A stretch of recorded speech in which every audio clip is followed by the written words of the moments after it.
Philadelphia, AP. Cam Atkinson collided with the boards on a goal that had Philadelphia fans cheering louder than the goal song blaring overhead.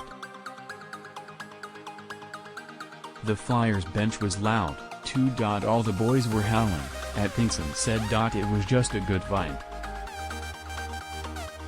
Atkinson scored 2 goals, including the go-ahead score that sent him tumbling into the boards, in the Flyers' 6-3 victory over the Boston Bruins on Wednesday night. The Flyers have won 2 straight since dropping the season opener, and the revamped roster has paid early dividends. Atkinson, acquired in a deal with Columbus, had the crowd going wild on his hustle and tumble goal only 58 seconds into the third for a 4-3 lead.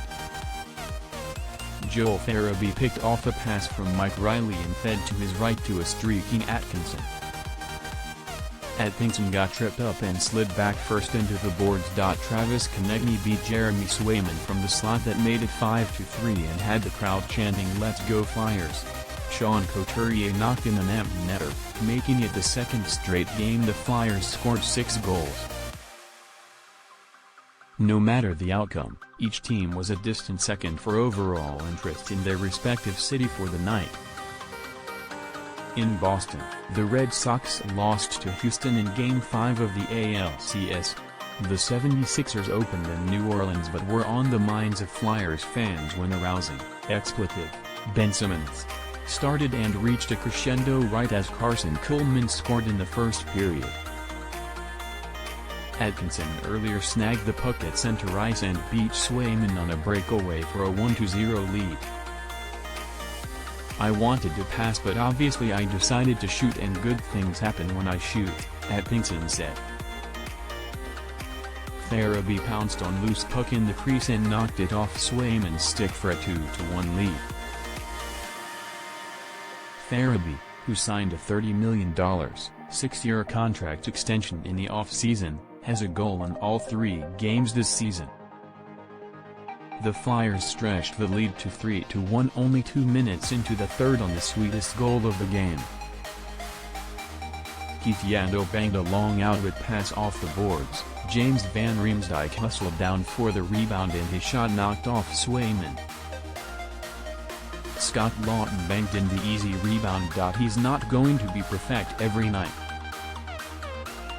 Clearly, he wasn't tonight," Bruins coach Bruce Cassidy said. "Not his best. We needed some saves there when we broke down. Our breakdowns were bad in front of him. It wasn't a lot of quantity but high quality." The Bruins scored twice in the third to tie at 3-all. Taylor Hall was all alone when he beat Martin Jones top shelf to cut it to 2-1. The Flyers' PA announcer had just said last minute of play in the second period when Brad Marchand knocked in his 3rd goal of the season. Jones stopped 37 shots in his first start of the season after signing a $2 million, 1-year deal to serve as Carter Hart's backup. Jones spent the last 6 seasons with the San Jose Sharks and led them to the 2016 Stanley Cup Final. The Flyers won 2-4-2 against the Bruins last season, allowing 3.88 goals per game, but Atkinson, Yandel, Jones and Derek Brassard are among the new players brought in to help lead them back to the playoffs. Farabee, Atkinson and Brassard share a line. "It's just a great new group," Atkinson said. Flyers defenseman Rasmus Ristolainen, a 6'4" defenseman who was out with an undisclosed injury, and forward Zach McEwen made their season debuts. McEwen was claimed off waivers last week and visa issues delayed his start to the season. The Bruins had a 10-day layoff between the final preseason game and the opener and hadn't played since Saturday. At the end of the day, not much you can do about it. But it should get a little more regular now, Cassidy said. The players would be the first to tell you, they're sick of practicing and want to get out and play. As a coach, we have some new bodies this year, so getting more looks at them is always a good thing. Bruins Nick Foligno, who signed the 2-year deal in July, left with an undisclosed injury.